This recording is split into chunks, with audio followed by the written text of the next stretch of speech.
Sahabat GKI dimanapun berada, kiranya Tuhan memberkati saudara sekalian. Senang rasanya kembali berjumpa dengan saya, Pendeta Kristianto Basuki dari GKI Tuban. Dan hari ini saya ingin menyapa saudara dengan satu bacaan firman Tuhan. Tapi sebelumnya, mari saya ajak bersama kita berdoa. Terima kasih ya Tuhan untuk hari yang baru yang Tuhan anugerahkan kepada kami. Berkatilah kami supaya hari yang baru ini boleh menjadi berkat tidak hanya bagi diri kami, tetapi juga dalam perjumpaan bersama dengan orang lain. Dan peteguh kami, alaskan kami dengan firman yang akan terus memimpin dan membimbing kami. Di dalam Tuhan Yesus Kristus kami berdoa. Amin. Sahabat GKI yang dikasihi Tuhan, satu bacaan firman Tuhan yang akan bersama kita coba renungkan, yaitu dari Ibrani pasal yang ke-10 ayat yang ke-24. Saya akan bacakan demikian. Dan marilah kita saling memperhatikan supaya kita saling mendorong dalam kasih dan dalam pekerjaan baik. Saudara yang dikasihi dan juga mengasihi Tuhan Yesus Kristus, kita tahu permainan tim seperti sepak bola, bola voli, basket, ataupun yang lainnya yang kita minati di sana. Dan kalau kita menyaksikan berbagai macam permainan tim tersebut, ada rasa senang ketika permainan itu tertata dengan baik, ketika operan-operan itu diterima dengan baik dan kemudian diteruskan hingga sampai pada titik yaitu mencapai gol ataupun kita boleh memasukkan bola di sana. Ada rasa senang ketika permainan cantik itu dilakukan.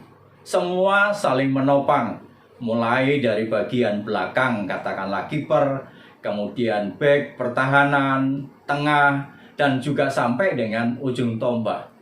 Ketika semua itu boleh saling bekerja sama, saling melengkapi, saling menopang satu dengan yang lain, wah, ketika gol itu tercapai, itu sangat menyenangkan. Tetapi saudara, saya juga merasakan hal yang senang gitu ya, ketika kerjasama itu boleh terjalin. Mulai dari kelompok yang satu bagian belakang sampai dengan yang ke depan. Dengan permainan yang saling berbagi, saling melengkapi, saling mengisi. Bahkan ketika diserang semua turun, semua mundur dan membangun pertahanan bersama. Sangat menyenangkan ketika itu semua terjadi.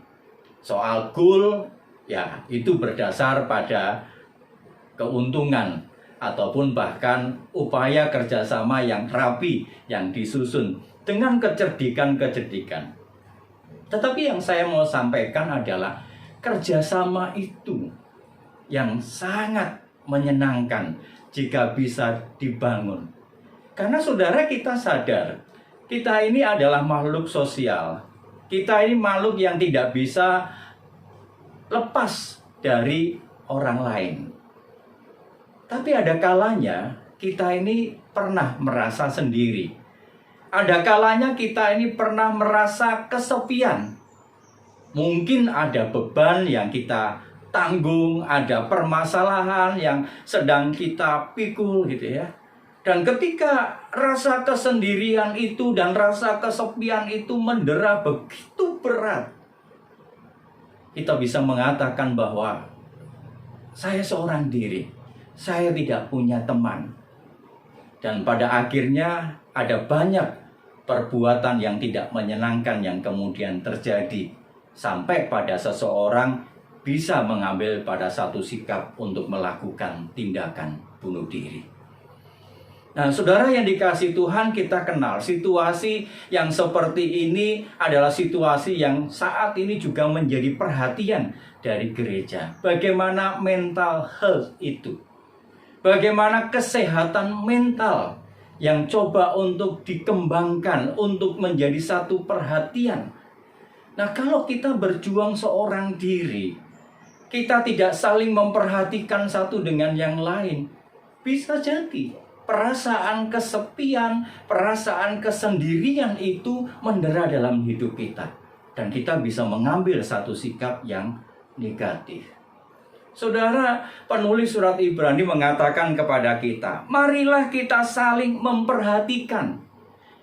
Betul bahwa kita seorang diri, bahwa kita pribadi lepas pribadi. Tetapi tidak boleh ada ketidakpedulian. Tidak boleh ada rasa bahwa kita acuh seorang dengan yang lain. Kita tidak peduli seorang dengan yang lain. Tapi kita diminta untuk saling memperhatikan. Tentu bukan memperhatikan dalam konotasi yang negatif gitu ya. Kita kepo, kita ingin tahu apa yang terjadi pada orang lain. Bukan itu. Tapi penulis dari surat Ibrani mau mengatakan pada kita bahwa marilah kita memperhatikan supaya kita saling mendorong dalam kasih dan dalam pekerjaan baik. Itu berarti bahwa perhatian kita adalah untuk memampukan orang lain, mendorong, mengajak mereka, mempengaruhi mereka supaya melakukan perbuatan baik. Kalau dalam bahasa keseharian, itu adalah kita menjadi penyemangat bagi orang lain. Kita mendorong orang lain, kita mengajak orang lain, kita memberikan semangat bagi orang lain untuk melakukan perbuatan baik dalam hidupnya. Jadi mari saudara yang dikasihi Tuhan, kalaupun kita berada dalam kesendirian, ingatlah, ada orang lain yang Tuhan hadirkan dan tempatkan kepada kita, bagi kita, untuk supaya kita tidak merasa sendirian. Dan kita pun juga ditempatkan oleh Tuhan menjadi pendorong bagi orang lain untuk melakukan pekerjaan baik. Jadi jangan pernah merasa sendiri. Jangan pernah merasa bahwa hidup ini selesai. Ada banyak orang yang bersama dengan kita. Ada banyak orang yang hadir di tengah kehidupan kita. Jadilah penyemangat bagi orang lain untuk melakukan perbuatan kasih. Tuhan Yesus memberkati. Mari bersama kita berdoa.